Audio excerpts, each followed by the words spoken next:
vamos a empezar primero con la doctora Cristina Balinotti y comenzaremos con la doctora. Hola, ¿qué tal? Bueno, saludos también a Jerry y a ti, a tu maravillosa audiencia. Hoy vamos a hablar de un tema muy bueno, muy importante, que es la midorexia. En términos simples, la midorexia es crisis que personas, particularmente mujeres, pero se ve mucho en hombres entre los 50 y los 60, pasan. Ahora también después de los 40, ¿verdad? Esa crisis que nos lleva a conductas diferentes a las que teníamos antes. El término midorexia está hecho por dos raíces, middle en inglés, el medio, la mediana edad, como decíamos, y orexia, que significa obsesión. Entonces es una obsesión que asalta a las personas de mediana edad. Fue descubierto por la periodista Jane Watson en un artículo que escribió muy interesante, Minifaldas y Belleza Eterna, en The Telegraph. Este artículo fue tomado después, el término midorexia, creado por Jane Watson, fue tomado por la psicología. Si bien no está categorizado en manuales de psicología y psiquiatría, pero sí está presente cada día más, incrementándose en los medios de comunicación, en la sociedad, desde Hollywood hasta las personas que no están, que no tienen protagonismo social, solamente son trabajadoras, trabajadores. También esto está afectando mucho. ¿Cuáles son las características de esta midorexia? Bueno, son estas personas, de nuevo, de 50 a 60 años, que han madurado y han vivido una vida bien, normal, pero de pronto comienzan con un temor al envejecimiento y entonces se visten al último grito de la moda de los jóvenes, de los adolescentes, usan su vocabulario, tratan de estar a la altura de lo que ellos dicen, los más jóvenes, frecuentan bares y restaurantes donde van los jóvenes también, en algunos casos o en muchos tienen parejas 20, 30 años menores, ¿verdad? ¿A qué se debe esto? También, inclusive, se integran a actividades deportivas muy peligrosas, esas cosas típicas de los adolescentes. ¿Cuáles son las causas? En principio hay un miedo al luquismo, y el luquismo es una característica social muy presente hoy en día, que nos habla de la discriminación por aquellas personas que no son lindas, porque justamente la midorexia nos lleva a estar cada vez más saludables, más jóvenes, con extremo de cirugías plásticas para lucir en realidad muy diferente de nuestra edad. Este luquismo sabemos que existe, que hay discriminación porque las personas que no son tan atractivas físicamente tienen 13% menos de posibilidades de sueldo, es decir, ganan menos y son también contratados menos por los trabajos. También está el estigma del envejecimiento. Esto es un estigma muy importante, que no se habla mucho, el miedo a ser viejo. Tienen generalmente un pensamiento distorsionado que se debe a un funcionamiento no adecuado del lóbulo frontal, que es el que nos lleva a tomar decisiones adecuadas. Por supuesto, una autoestima básica muy, muy deteriorada. Ahora, ¿es un trastorno de personalidad o es algo generado por la cultura? Hay un trastorno sin duda de personalidad que está impulsado por la cultura de las redes sociales y de la imagen y de la juventud. Todos tenemos que estar lisos, las arrugas están prohibidas. Esto es el problema. Ahora, ¿cuáles son las consecuencias? Bueno, hay problemas con los hijos. Ningún hijo adolescente quiere tener por competencia a un padre que se vista igual o a una madre que se vista, sienten vergüenza de ese tema. Corren riesgo de sufrir depresión si tienen antecedentes, ansiedad, porque, bueno, esto es debido a que muchas veces no logran sentirse todo lo bellos que quisieran. Y no dicen la verdad, por eso acá las mujeres digamos la edad. Entonces, porque ¿qué pasa? Se someten a cirugía, se visten jóvenes, pero ya sea por los hijos o por algún conocimiento, bueno, siempre sabemos, adivinamos la edad de esa persona. Y lo que vamos a lograr es que nos diga, bueno, es una persona mayor que se conserva muy bien. Entonces, vamos a decir nuestra edad definitivamente. Por otro lado, hay un sacrificio de la calidad de vida, de disfrutar de la vida, de las cosas espirituales, de la naturaleza, las cosas más profundas, se pierden en ese abismo de búsqueda por la belleza y de búsqueda de un ideal que es inalcanzable, mis amigos, porque los años pasan y tenemos que aceptar, y ojo, lo tenemos que aceptar y nos tenemos que cuidar. Gimnasia, dietas naturales, cuidarnos la piel, ¿por qué no? La presencia de uno es muy importante. Pero yo estoy hablando aquí de un trastorno de personalidad que lleva a los extremos, ¿verdad? A la persona, que vive por exclusivamente para su cuerpo. Son las personas que solamente están corriendo todos los días, tienen que correr, tienen que hacer. Convive también con la tanatorexia, que es la obsesión por estar todos tostados. Siempre tenemos que estar bronceados, ¿verdad? Y la obsesión por la vigorexia, por tener mucho músculo, por sentirnos en realidad ese es ideal de la juventud. ¿Cuáles son los consejos? Los consejos es no confundir belleza con salud, porque ocurre que hay un efecto psicológico, cuando te hablaba de la discriminación, ¿no? A las personas que no son tan atractivas, resulta que hay un efecto psicológico que se llama el efecto halo.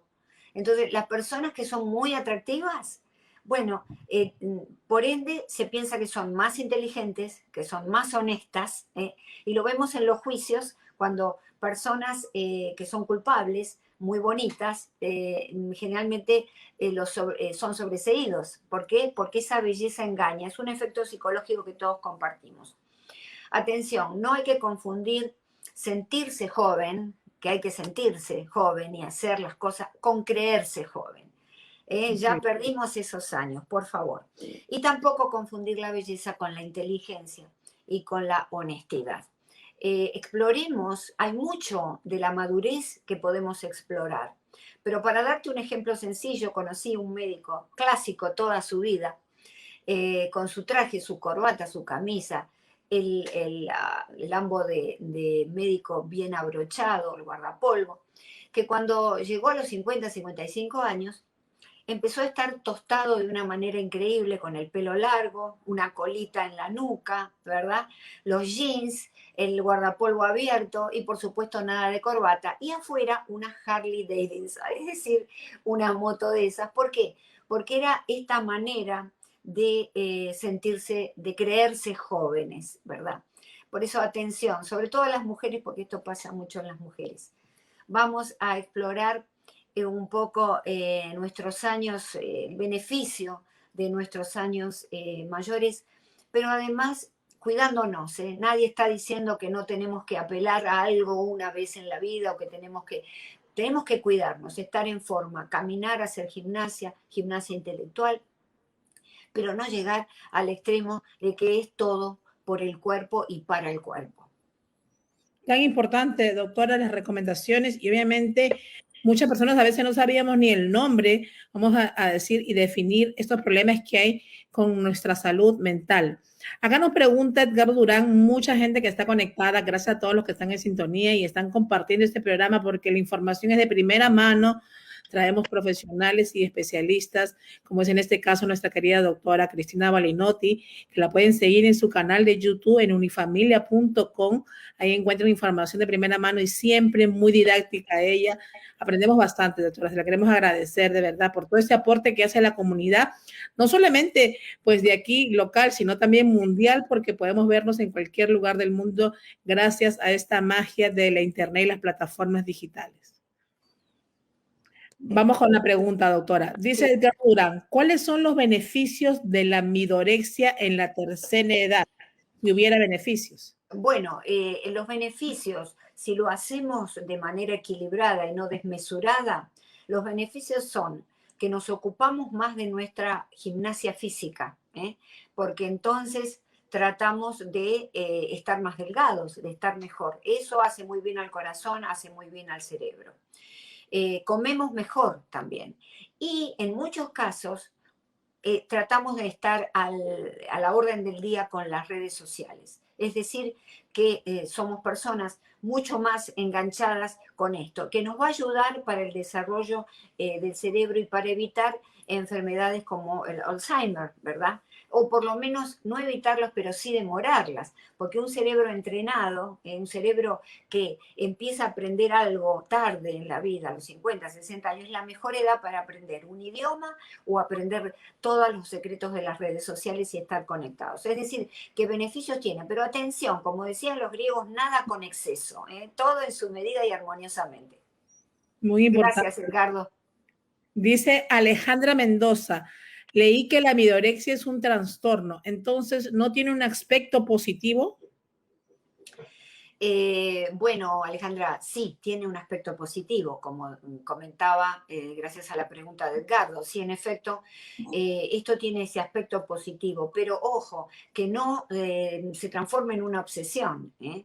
Claro que Porque exacto, si yo tengo que estar todos los meses en el consultorio del médico, cosmetólogo, para hacerme algo nuevo todos los meses, y si yo hago gimnasia desmedida, 6 horas por día, o llego y no como y salgo, es decir, tenemos que ver que esto necesita ser, para ser beneficioso, una rutina equilibrada. claro que sí. Doctora, dice Luz Carrillo, ¿las terapias ayudan a quien las padece? Por supuesto, Luz, es interesante tu pregunta, porque las terapias ayudan mucho. Cuando uno se encuentra en un extremo en la vida, un extremo de cualquier conducta, uno se da cuenta que está obsesionado. Eso le empieza a dar placer, pero el entorno familiar comienza a tener problemas en las relaciones. Hay que consultar a un psicoterapeuta, a un psicólogo que nos puede ayudar, porque generalmente estos cuadros enmascaran algún problema de autoestima, algún trauma, algo que no hemos resuelto y que nos da este síntoma, ¿verdad? Claro que sí. Dice, doctora, ¿por qué esta búsqueda de la eterna juventud poniendo en riesgo hasta nuestra propia salud? Viservi Díaz. Bueno, Viviana se llama, no, Viservi. Viservi. La búsqueda de la eterna juventud existió desde siempre, desde la época del cantar de Gilgamesh, ya que salía el héroe a buscar una planta que daba la juventud y que daba la vida eterna. Esto existe con el hombre, nació. Cuando el hombre se dio cuenta, que el hombre de la prehistoria de las cavernas, que se morían, ahí empezó la búsqueda de preservar esa vida por más tiempo. El tema es que debemos ponerle, digamos, un equilibrio a esto. Inevitablemente debemos aceptar el envejecimiento y la muerte, pero un envejecimiento digno, en donde tenemos bien nuestra piel, estamos en nuestro peso adecuado, hacemos gimnasia, es decir, todo esto que tiene que ver, como decíamos antes, con el equilibrio.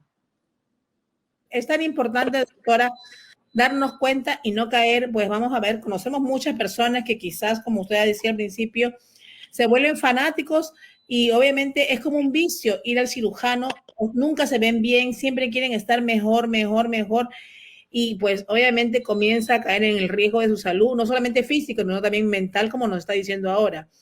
Dice, doctora, ¿quiere decir que si tenemos miedo a envejecer, podría tratarse de midorexia? No, no necesariamente, ¿no? No necesariamente. Si yo tengo miedo a envejecer y entonces, bueno, estoy con ese miedo, siempre que ese miedo no inunde toda mi vida y me lleve a la depresión, en ese caso hay que ir al psicólogo o al médico primario en principio, estamos bien. El miedo a envejecer, bueno, el miedo lo tenemos todos. Tú sabes que el miedo es una emoción y la emoción más importante que tiene el hombre, el miedo. Lo vamos a tener. El tema es cómo manejarlo y si no podemos manejarlo, buscar la ayuda de un profesional. Claro que sí. Eso es lo que acá nos preguntaron. ¿Qué podemos hacer? ¿Cuál sería la recomendación para alguien que se da cuenta de que está preocupándose demasiado por mantenerse o parecerse joven? El gran consejo es empezar a mirar todas las posibilidades que tiene a su alrededor, las personas que quieren, los hijos, la pareja, los padres, alguna mascota, porque no todo el mundo tiene hijos o tiene los padres vivos, pero siempre hay algo en qué focalizarse y ver el aspecto relacional. ¿Esto qué quiere decir? Cuando yo estoy en una situación obsesionada con algo, es que no puedo relacionarme bien con los demás, no encuentro placer con los demás. Algún trauma tengo, algo me pasó, y entonces hay como una puerta cerrada que tengo que aprender a abrir, porque si no me quedo con mis obsesiones y de las que obtengo un placer, pero es momentáneo. Porque justamente cuando yo obtengo placer porque me fui a hacer un procedimiento cosmético, pero no tengo resuelto lo que me produce esto, voy a volver y a volver y a volver y me voy a obsesionar. Entonces vamos a pensar más en los aspectos relacionales, en los aspectos de comunicación con los seres queridos.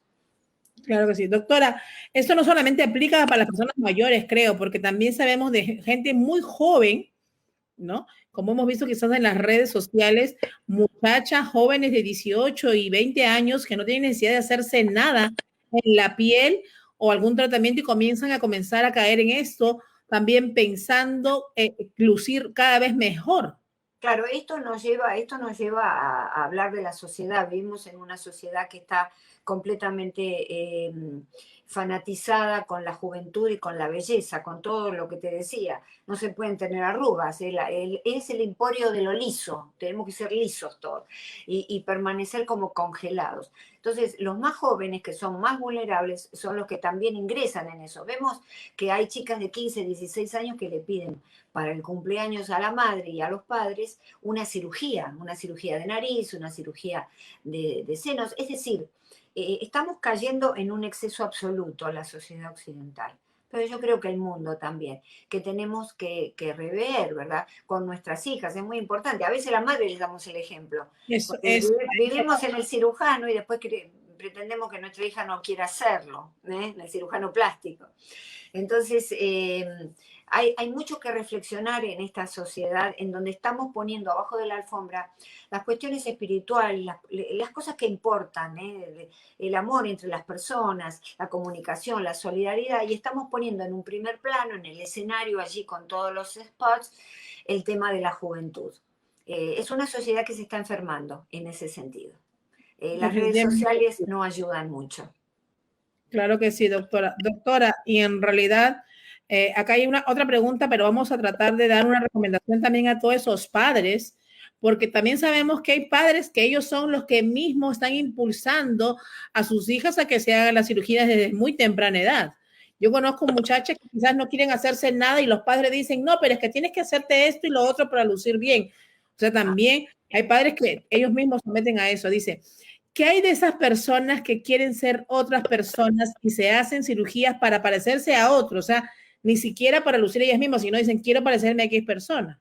Claro, ahí hubo una falla de identificación, ¿cómo se llama? AIDA, ¿no? Ahí, Sí, Aida, Aida Flores. AIDA de Flores. Hay una falla de identificación con las primeras figuras de los padres. Cuando uno nace, el primer espejo es mamá, la cara de mamá. Entonces se imita los primeros movimientos, las sonrisas. Luego viene el padre, toda la familia.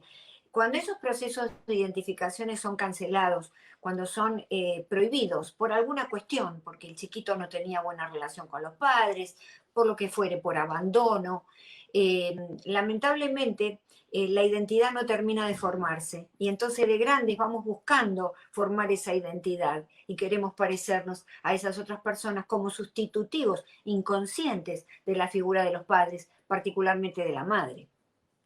Increíble, doctora. Doctora, ¿qué consejo o recomendación le daría a todos los padres? Pues también para ellos aplica, pero sobre todo a los padres quizás comienzan a lidiar y vemos ya, estamos hablando de, en nuestra generación se ve de este problema, pero ahora lo estamos viendo en los jóvenes. Muy frecuente que muchachitas jovencitas quieren ser cada vez más joven y están buscando esa perfección en su rostro y en su cuerpo. ¿Qué consejo les podría dar a todas estas personas? Bueno, el consejo va para los padres. Los jóvenes generalmente no escuchan estas cosas, ¿eh? No tienen todavía la parte de los lóbulos prefrontales desarrollados para tomar decisiones adecuadas, ¿verdad? Con su vida. Pero es a los padres que hay que indicarles, que guíen a sus hijas, que les digan que deben estudiar, ayudarlas en el camino de un estudio, de una buena... enseñarles a vivir mejor, a relacionarse mejor con los demás, a ser solidarios, a lo que es el verdadero amor. Todo eso debemos focalizar, enseñarles el valor de la buena lectura, de las buenas conversaciones, de las caminatas al sol o en la playa o en una plaza caminando y hablando de cosas serias para nuestra vida. De paso, ese era el ideal de los griegos. Los griegos caminaban y hablaban de cosas importantes. Eso es lo que tenemos que hacer en este momento y no fijarnos tanto en la televisión, en las redes sociales, que son importantes para trabajar, pero no pueden ser todo en nuestra vida. Ver menos televisión también ayuda. Eso es Claro. importantísimo. Claro, porque la televisión nos invade mucho con algunos modelos que queremos seguir. Dice Viservi, muy cierto, Marilyn. Hay padres que sus comentarios le bajan la autoestima a sus hijos y los impulsan a realizarse cirugías innecesarias. Claro, esos padres son padres narcisistas. Se dice en psicología que no hay narcisismo más grande que el de un hijo, que es la extensión de uno. Un hijo es como, uno lo siente propio, pero en realidad hay que ubicarse psicológicamente y ver que no son propios. Nuestro hijo no es propio, es nuestro hasta que después el hijo se desarrolla en la vida.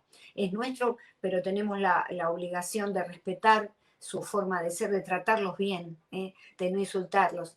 El padre que es narcisista le dice al hijo, hacete la nariz, porque tenés una nariz muy grande, le ofende al hijo, porque él lo que quiere es, cuando sale en sociedad, mostrar a su hijo más lindo de lo que es.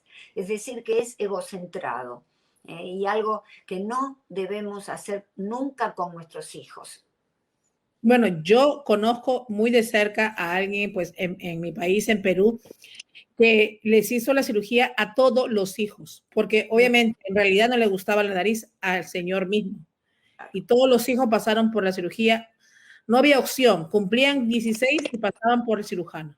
Una locura, ¿verdad? Una locura, porque Increíble. la pregunta es si ese señor tenía una nariz también que ameritaba cirugía y no lo Claro, hizo. él Claro, bueno, tenía y nunca se la hizo él. claro, por eso, porque entonces lo somete a los hijos, porque él quiere mostrar, porque el narcisista es una persona que muestra como trofeos a la esposa, a los hijos. Hay médicos, cirujanos, hubo uno muy conocido y salió en los medios, que le hizo hacer toda clase de cirugías a su mujer para que sea el ideal de la Barbie, de la mujer perfecta.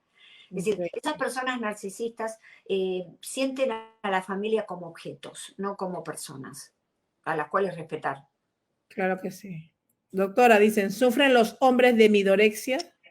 Sí, también. ¿Recuerdas el ejemplo que te puse del médico? Este Claro que sí. médico que al cumplir los 50 se transformó en un adolescente, en la forma de hablar, en la forma de vestir, en la forma de actuar. Sí, por supuesto. Esta sociedad está llevando como un tsunami a todo el mundo a entrar en unos cánones de belleza que son absurdos y son, por supuesto, inalcanzables. Claro que sí. Dice, doctora Alejandra Mendoza, ¿la falta de autoaceptación es lo que produce ese trastorno? Una de las causas, sí, debiéramos profundizar cada caso en una terapia, pero una de las causas, en efecto, es la falta de aceptación. Alejandra, gracias por tu pregunta, porque generalmente hay dos tipos de autoestima, básica y circunstancial. La básica es la que crean los padres, que le dicen al hijo, qué lindo que estás, qué bien, que lo impulsan a desarrollarse como ser humano, como persona que va a estudiar algo. Entonces le crean esa columna vertebral. Que es como una plantita, cuando le ponemos a las plantitas para que no se caigan, esa es la autoestima básica. Entonces, cuando la autoestima circunstancial, es decir, alguien nos dice, qué feo que estás, o no quiero que, no podés trabajar acá. Entonces, esa que es la autoestima circunstancial no lo va a dañar, pero sí lo va a dañar si tiene una autoestima básica deteriorada, que no se ha formado adecuadamente por los padres. Son personas que sufren mucho en la vida porque tienen su autoestima completamente degradada. Increíble, doctora, increíble todo lo que estamos aprendiendo, sobre todo que sirva de ejemplo para muchos padres también que están en sintonía. Eso no quiere decir, obviamente por ahí nos dijo, ser natural y no hacerse nada también es válido. Claro, o sea, la cosa es no caer en los extremos, como siempre Claro, decimos. claro, Hay que porque cuidarse, tampoco, hay que lucir bien, hay que sentirse bien por salud, pero también te levanta la autoestima cuando te arreglas, te sientes bien, pero nada en exceso. Volvemos a lo de siempre, ¿no, doctora? Exacto, nada en exceso, porque la persona que no se arregla y se abandona, también hay algo de depresión ahí. Entonces, no, hay que estar bien, cada uno respetando y amando el propio cuerpo, tratándolo bien, queriéndose, haciendo ejercicios 3 veces por semana. Yo creo que en el equilibrio, el equilibrio es la base de toda salud mental. Es decir, cuando hablamos de salud mental, estamos hablando de falta de equilibrio. Hay algo que se desniveló. Increíble, y hay que tratarlo, es muy importante. Exacto. Acá estamos con Yerly, ya que está aquí casi conectado con nosotros, pero vamos a entrar con esta pregunta, la última de María Kopp, que dice, ¿el bullying ha sido causa más potente para que las personas sufran de ese trastorno, doctora? No, el bullying lo que sí podemos saber por estadísticas es que lleva al desarrollo de cuadros de ansiedad muy graves como las fobias, inclusive fobias infantiles, y también lleva a la depresión clínica. En el caso de personas genéticamente predispuestas y con una historia familiar de trastornos de ansiedad y trastornos de depresión. Es decir, que esto es lo que vemos a través del bullying, ¿verdad? Ahora, en el caso de algún bullying, algún niño que le hayan dicho que es feo y entonces haya querido entrar, ser más lindo, bueno, ese es otro tema. Pero recordemos que la amidorexia asalta mayoritariamente por estadísticas a mujeres y hombres entre los 50 y los 60 años y también en muchos casos después de los 40, que parece que hay un estigma con la mujer que ya creen que después de los 40 van a ser viejas, lo cual es un absurdo también. Por favor, una mujer de 40 es una mujer muy joven. Yo he recibido mujeres de 38 años que me decían, ay doctora, ya voy a cumplir 39 años. Realmente, ¿no? Es decir, es un absurdo, porque entonces las personas que pasamos los 50 años que, nos convierten en momias, ya no existimos. Es decir, esta es una sociedad que realmente trata muy mal al cuerpo. Y lo quiere connotar, lo quiere denotar como algo que no es, como algo artificial. Claro que sí, doctora. Doctora, muchas gracias como siempre por esa participación excelente. Muchas preguntas que quedaron, ya saben, pueden ir a la página de la doctora también a la www.unifamilia.com o a su canal de YouTube donde podrán ver mucha información de lo que ella nos está hablando y sobre todo aprender mucho más de esa salud mental que nos hemos dado cuenta que es una de las cosas más importantes para poder mantener, obviamente, nuestro estado físico, pues también, obviamente, en óptimas condiciones, porque todo depende de lo que está en nuestro cerebro. Exacto. Gracias, doctora, de verdad, por esta tarde estar con nosotros. Un placer. Qué bueno. Gracias, doctora. Nos vamos para allá.